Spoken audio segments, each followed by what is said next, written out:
So hey guys, I'm back with another book review.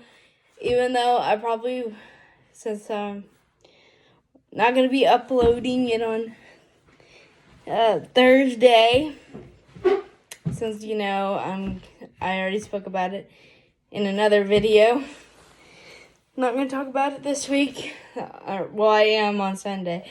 You'll find out why I'm not uploading on Thursday. But why not do another book review for another day next week? Oh, I'm done.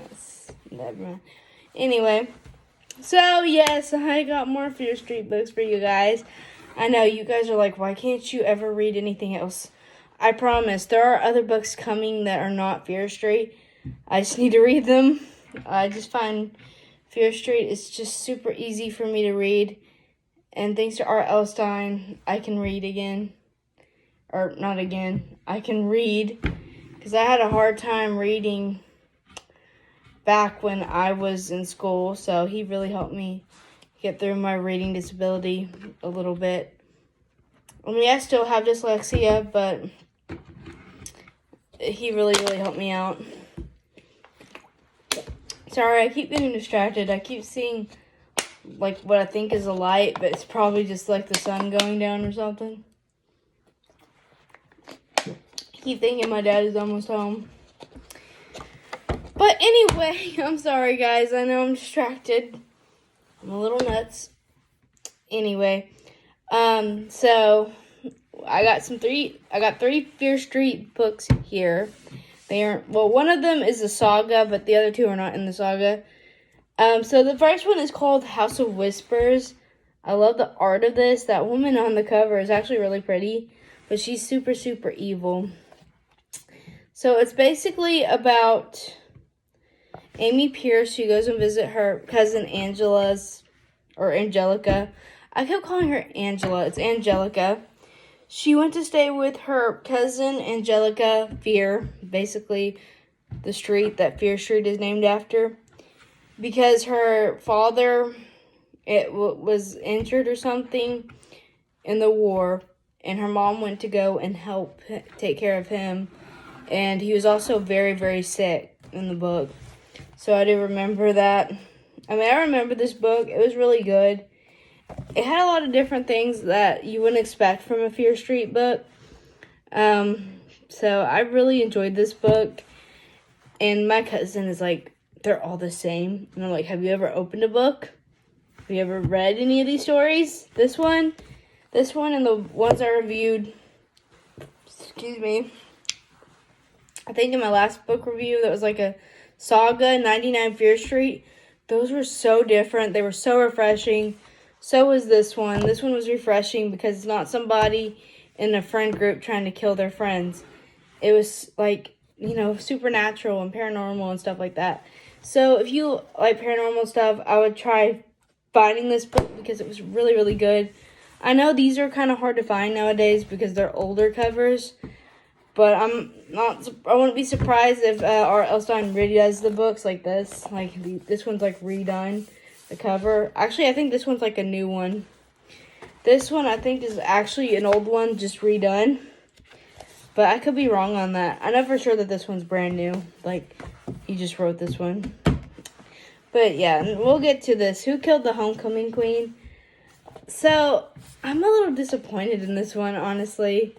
I don't hate it. I thought it was good, but I'm a little disappointed because I thought more of the victims would actually be homecoming queens getting killed. That's just what I thought, but no, it really wasn't that. It was like more of like other people, like I don't know. I don't want to give anything away because these are available at Barnes & Noble if you want to go and read them. I would recommend it. I was just a little bit disappointed that like the homecoming queens weren't like killed off. Like I'm pretty sure I read a book similar to this one, like from R.L. Stine, where homecoming queens were actually getting killed off. But in this one, they really weren't. And I think this is the first Fear Street book that actually doesn't talk about Fear Street. I was really surprised, and I'm like, this just doesn't feel like a Fear Street book, because they mention Fear Street at least quite a bit in the other books. And how many times have I mentioned it here? Quite a bit in that one sentence. But yeah, this one was a little bit disappointing. I'm not gonna lie. I don't think it's a bad book. I think it's actually really good. It's really interesting. And it's also a little bit more refreshing than some of the other ones, because the killer is a surprise to me. I kind of started to figure it out at the end, but it was also kind of a surprise. Like, they want you to think it's this one person, but then it turns out to be this other person. And the last one is The Confession, which is also a Fear Street book. This one was filled with twists and turns and death. I was surprised. Well, actually, I wasn't entirely surprised on one of the things that happened in the book. I'm not going to say what it is because I don't want to spoil anything for you guys if you want to go and find it at Barnes & Noble. There was a lot of twists and turns in this book. I'm not going to lie. It kept me on the edge of my seat. Like, I didn't want to put it down because it was so good. I really, really love this book. Like, I would say out of the three, though, that this one is probably my favorite, though. But, yeah, anyway. So, now to give these a rating. Definitely a 9 out of 10. This one was excellent. Like, I love this book so much. It was so good. I would give this maybe a 6 out of 10. Because, again, there really wasn't any homecoming queens that were killed. And that's the only spoiler I'm going to give on that. There really wasn't any homecoming queens killed in that one. In this one, I will give a 7. Well, not a 7. At least a... Well, yeah, I think it's 7 out of 10. Even though I did love this book, it needed to have Fear Street in it as well. It did actually mention Fear Street, though. That's good. But what makes a Fear Street book is when they talk about Fear Street, you know. Well, actually, I don't think this one talked about Fear Street. But it was so much better because it was so much more refreshing. So, if I had to choose, like if I'm ranking these, this one's last, this one's second, and this one's third. First. I'm sorry, third. This one's third. I'm sorry, I'm going to do this again. This one's second, and this one's first. But yeah, so let me know. I can't talk. Let me know what you guys think. Have you ever heard of any of these books? Have you read any of the Fear Street series? I remember when I was in high school, I fell in love with these books, the Fear Street series. And back in middle school, when I was struggling, first I found out I was struggling to read in 3rd grade, and I realized I had dyslexia.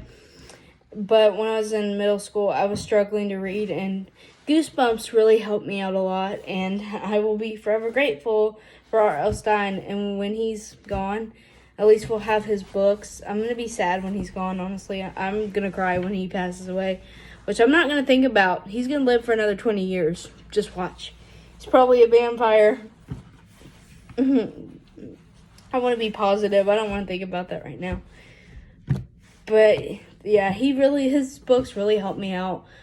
As you can tell, I'm a huge R.L. Stine fan. I've really enjoyed, most of his work.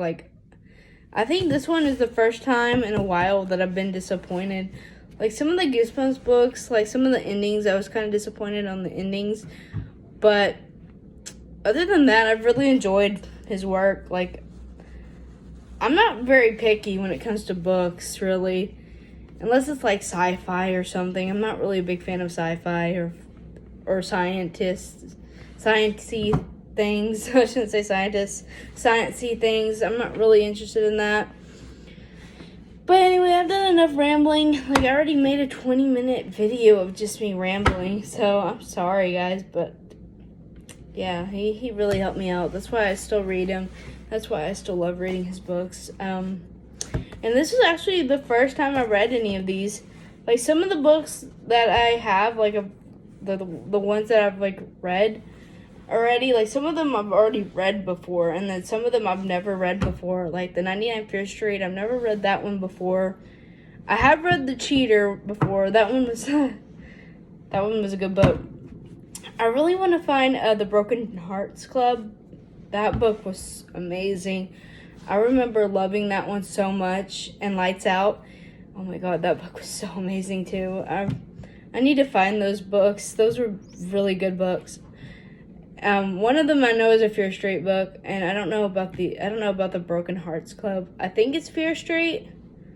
Honestly, I don't remember, but those books were excellent too. But anyway, I'm sorry, I'm rambling again. I'll see you in the next one. Bye, guys.